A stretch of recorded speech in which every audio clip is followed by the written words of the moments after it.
जब जब सृष्टि पर संकट के बादल छाते हैं और अधर्म अपनी पराकाष्ठा पर होता है, तब तब भगवान विष्णु स्वयं अवतार लेकर धर्म की पुनर्स्थापना, पृथ्वी के उद्धार और समस्त जीव जगत की रक्षा करते हैं। आज की ये कथा है भगवान विष्णु के तृतीय अवतार श्री वराह अवतार की, जिसमें जानेंगे कि कैसे पृथ्वी का उद्धार हुआ और कैसे एक श्राप ने देव द्वारपालों को असुर बना दिया। भगवान विष्णु का धाम वैकुंठ सदा शांति, प्रेम और आनंद से परिपूर्ण रहता है। उस धाम के द्वार पर पहरा देते थे दो महान द्वारपाल, जय और विजय। वे भगवान विष्णु के अत्यंत प्रिय सेवक थे, परंतु अपने पद और शक्ति के कारण उनके भीतर अहंकार आ गया था। एक दिन सनक, सनंदन, सनातन और सनत कुमार, ये चार महान ऋषि भगवान विष्णु के दर्शन हेतु वैकुंठ पहुंचे, परंतु जय और विजय ने उन्हें बालक समझकर अहंकार पूर्ण व्यवहार किया और भीतर प्रवेश से रोक दिया।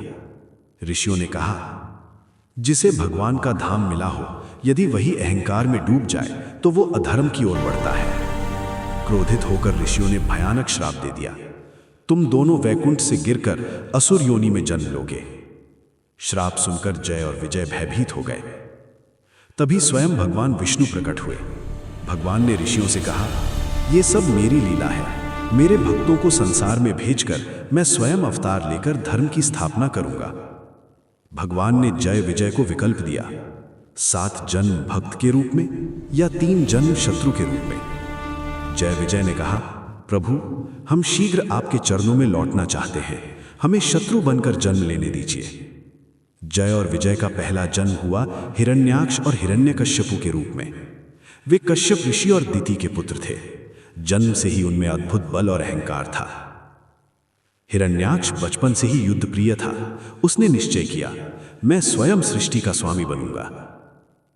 हिरण्याक्ष तपस्या के लिए गहन वन में गया और हजारों वर्षों तक भयानक तप किया। उसकी तपस्या से तीनों लोक कांप उठे। अंततः भगवान ब्रह्मा प्रकट हुए।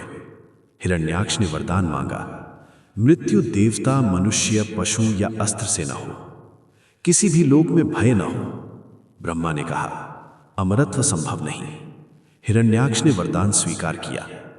वरदान पाकर हिरण्याक्ष ने देवताओं पर आक्रमण किया।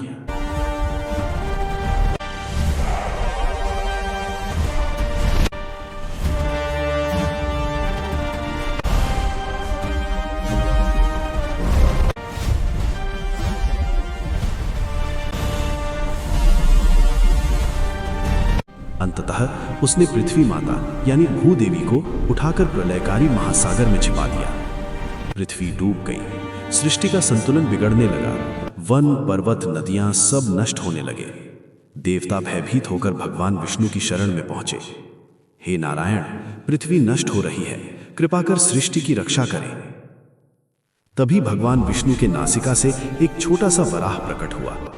क्षण भर में वो आकाश से भी विशाल हो गया। उनकी गर्जना से तीनों लोग गूंज उठे। ये था भगवान विष्णु का वराह अवतार। भगवान वराह महासागर में उतरे।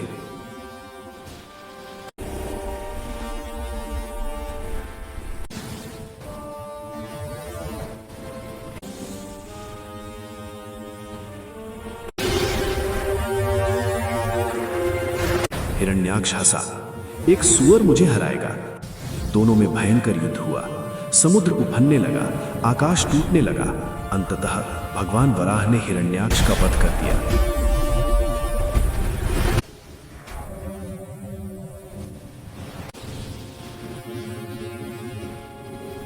भगवान वराह ने पृथ्वी माता को अपने दांतों पर उठाया। धीरे धीरे उन्हें उनके स्थान पर स्थापित किया। पृथ्वी ने भगवान को प्रणाम किया। सृष्टि पुनः जीवित हो उठी। भगवान विष्णु ने सिद्ध किया, धर्म की रक्षा के लिए मैं किसी भी रूप में आ सकता हूं। जय विजय आगे चलकर रावण, कुंभकर्ण और शिशुपाल दंतवक्र बने। ये लीला अनंत है। अधर्म चाहे जितना भी बलवान हो, अंततः धर्म की ही विजय होती है। जय श्री विष्णु, जय वराह अवतार।